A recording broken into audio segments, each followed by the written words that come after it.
Olá, pessoal. Vamos hoje para a nossa última aula de uma sequência de aulas sobre energia. Eu vou falar hoje sobre energia potencial e também sobre energia mecânica, e com isso a gente vai fechar aí o ciclo inicial dessa fase sobre trabalho e energia. Na primeira aula dessa sequência, nós vimos a definição de trabalho. O trabalho que é realizado, por exemplo, pela força gravitacional ao longo da descida da água numa hidrelétrica. Na medida em que esse trabalho vai sendo realizado, a água vai ganhando energia cinética, energia de movimento. Essa energia de movimento vem de onde? Da energia potencial gravitacional que a água tinha aqui em cima, devido à diferença de altura entre o ponto de onde a água partiu e até onde ele vai chegar.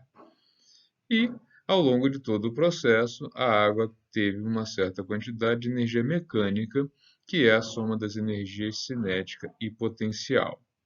Quando essa energia permanece inalterada ao longo de todo o processo, nós dizemos que temos um sistema conservativo.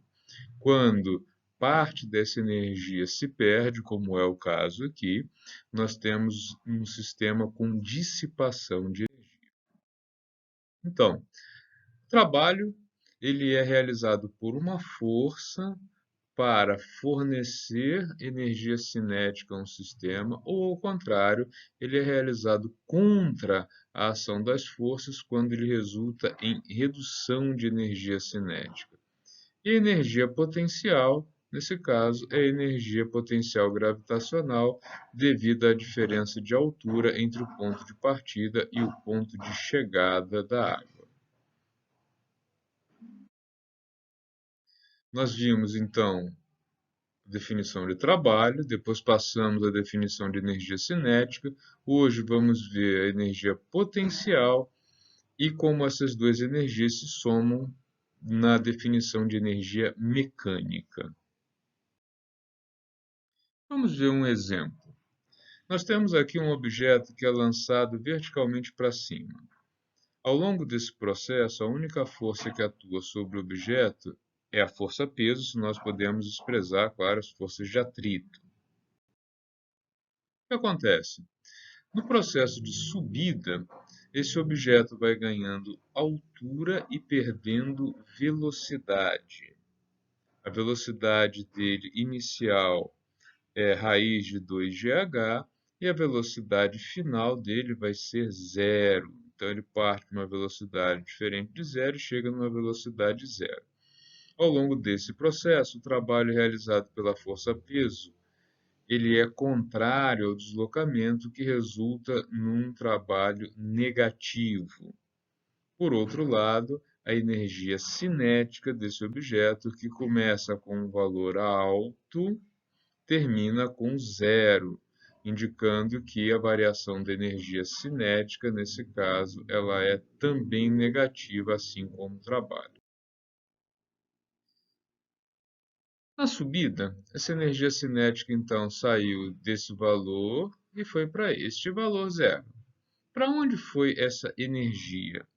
Nós dizemos que essa energia passou a ser armazenada de forma potencial, e neste caso, um potencial gravitacional, que é igual ao produto da massa pela gravidade pela altura do objeto. Então, então, nós observamos que a variação da energia cinética ela é igual a menos a variação dessa energia potencial gravitacional nesse caso. Ou seja, Kf menos Ki menos energia potencial final mais energia potencial inicial.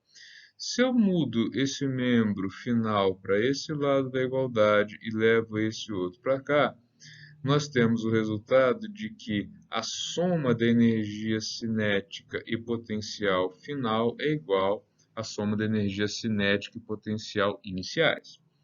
E nós definimos a energia mecânica como sendo a soma das energias cinética e potencial. Então, pessoal, energia mecânica é energia cinética, energia de movimento, mais energia potencial.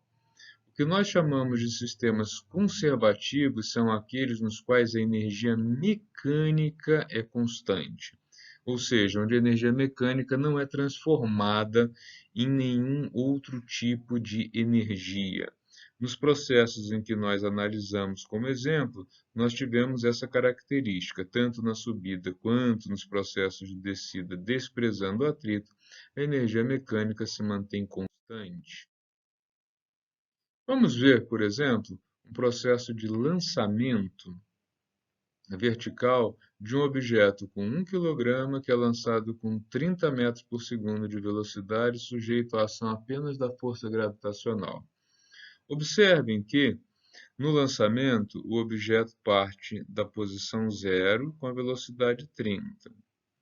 Com isso, como ele tem uma massa de 1 kg, ele tem uma energia cinética de 450 joules e uma energia potencial zero, já que ele está no nível zero. A soma dessas energias, então, 450. Na medida em que o objeto vai subindo, na medida que o tempo passa, repare, ele vai ganhando altura até chegar na altura máxima de 45 metros. Nessa subida, ele vem perdendo velocidade até que ele atinge a altura máxima, quando essa velocidade final é zero, né? Então, tem zero aqui de velocidade no ponto máximo. A energia cinética, como ele vem perdendo velocidade, ela também vem sendo reduzida até que ela chegue no zero de energia cinética.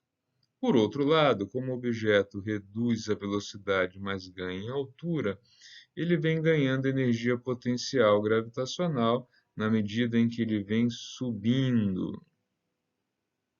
E aí, lá no final, no ponto mais alto, a energia potencial dele é igual à energia cinética no início. Nota, entretanto, que ao longo de todo o processo, a energia total, a energia mecânica, não foi alterada, ela se manteve constante. A gente pode observar isso num gráfico, tá? Onde nós temos a energia cinética em azul, que ela vai caindo à medida que o objeto sobe, e a energia potencial gravitacional que vai subindo. Mas observem que a soma das duas está aqui, ó, permanece constante, tá? Então, o nível energético total desse movimento, ele não sofreu nenhuma alteração, ele não saiu dos 450. O objeto ficou trocando energia cinética por energia potencial ao longo do processo aí de movimento. No exemplo seguinte, nós vamos ver uma situação oposta. Agora o objeto é abandonado a partir do repouso e desce até atingir o solo. A gente vai considerar também aqui que as forças de atrito são desprezíveis. Observe que nesse caso, a energia cinética do objeto inicial é zero e a final não é zero. Logo, ele vai ter um aumento de energia cinética ao longo do movimento. Por outro lado, ele vai ter também uma redução da energia potencial gravitacional, já que ele parte de um potencial mgh e chega num potencial zero. O trabalho realizado ao longo do processo é da força-peso ao longo da descida. Então, a energia mecânica desse sistema ao longo de todo o processo é 1/2 da massa vezes a velocidade ao quadrado mais mgy. Notem que no início do processo, esse termo é zero e esse é máximo. Na medida em que o objeto vai descendo, o segundo termo, o potencial, vai sendo reduzido e o cinético vai sendo aumentado, de tal maneira que a soma dos dois permaneça constante. Nessa simulação aqui, também com objeto de 1 kg, só que agora abandonado a partir de uma altura de 45 metros, a gente tem a situação oposta. Reparem que o objeto sai de 45 e desce até chegar no solo. A velocidade do objeto ela é crescente para baixo, por isso o sinal de negativo, até atingir 30 metros por segundo. A energia cinética, que era zero no início, ela vem aumentando até chegar em 450 joules, ao passo que a energia potencial vem reduzindo na medida em que o objeto se movimenta até chegar em zero.